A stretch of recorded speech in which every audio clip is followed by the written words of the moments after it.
We are now going to move towards our Europe Hub with Dr. Mark Owen. He is the Secretary General of European Council of Religious Leaders, Religions for Peace, and he is reporting to us from Winchester, United Kingdom. Welcome, Dr. Owen. Thank you very much. And just like to begin by conveying my warm greetings to all our colleagues in the different hubs around the world, and it's a great pleasure to be here. I'd also like to begin, of course, by conveying our sincere gratitude to the government of Iceland, to the UN Environment Programme and the Faith for Nature team for providing this hugely important opportunity for dialogue between faith-based actors and the UN. So I'm just going to try and share my screen, and I hope this works. Can you see that okay? Right, excellent. I will do my best to summarise session B and C. We had hugely rich discussions, as I'm sure you did in other hubs around the world. And I'm going to begin by starting with session B yesterday. What are the challenges for FBOs in integrating the SDGs internally? A wide range of issues, some of which we've already heard from the other hubs. So lack of internal capacity to disseminate education knowledge about the SDGs internally within organisations. The enormity of the task was one that came over from quite a lot of participants. You know, the SDGs are significant goals, and certainly for more grassroots, smaller FBOs and organisations, they almost seem too big to tackle, and that stops participation in trying to do so. Structural inequities came up within religious institutions and hierarchies. This was part of our kind of self-reflection on how we need to change as religious organisations, institutions, faith-based organisations.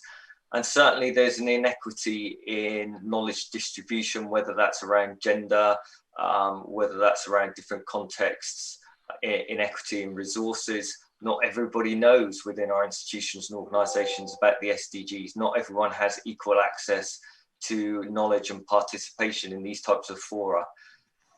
Cultural, religious variations, contextual challenges. So I'm going to go on to say a bit more about these when we come to session C. And this was about recognising that, of course, there's religious cultural variations, different contextual challenges, and how we translate the SDGs and tackling the SDGs into a range of different forms that are relevant to different cultural and religious contexts and communities. That again speaks to publication, knowledge dissemination. Similar point there, really, that publications need to take account of the various different cultural, religious ideas and variations. One of the things within organisations, obviously, there are conservative elements. There are people who are not so accepting of climate change, even SDGs, broadly speaking, SDGs aligning with their own religious beliefs and traditions, and therefore working on those conservative elements within our own organisations is hugely important. Similarly, engagement with worldly matters, spiritual progress.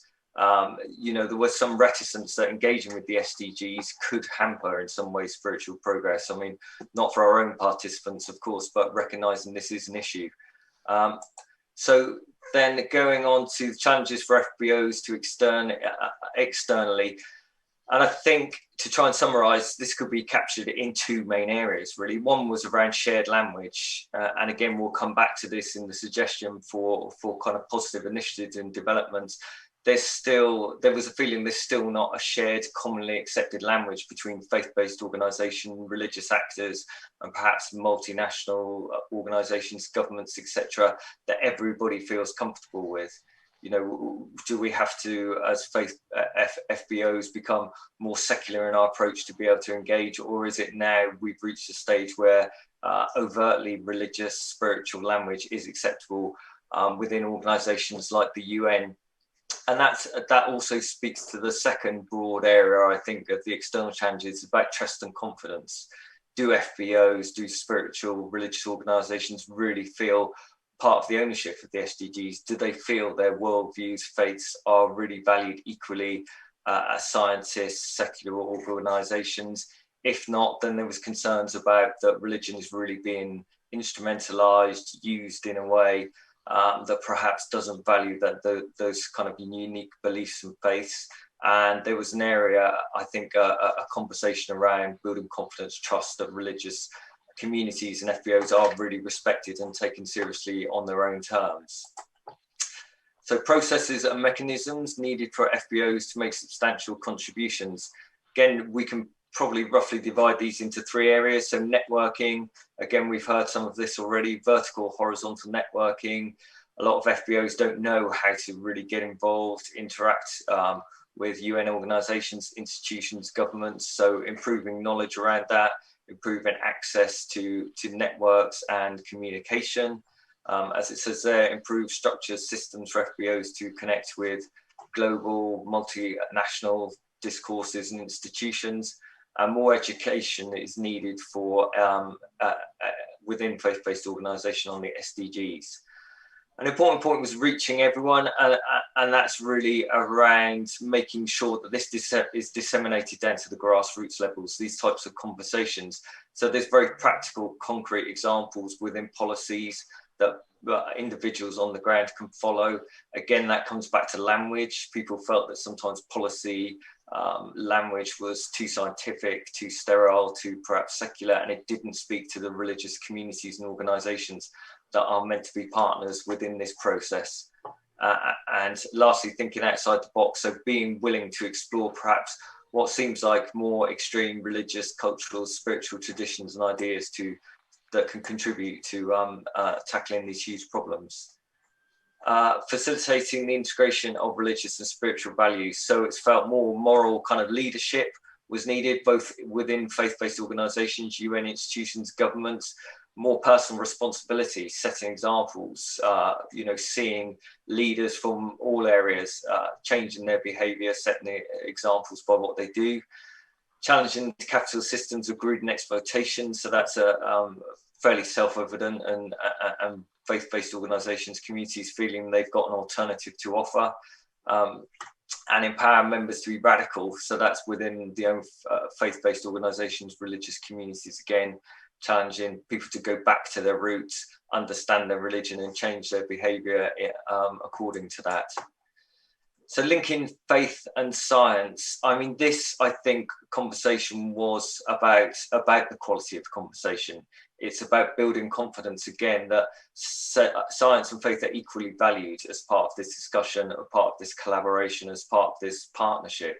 So again, facilitating conversations between scientists and faith-based organisations. That could be done through fora like this, there could be a think tank that deals specifically within this area. But there was a feeling, I think, certainly within some of the groups, that at the moment the weight of dialogue and expectation was weighted towards more scientific language, towards scientific fact. And while there's universal recognition that, of course, science is indisputable in some areas, there was also the feeling that science doesn't necessarily know everything, and that religious wisdom, institutions, traditions had a lot to contribute in this area.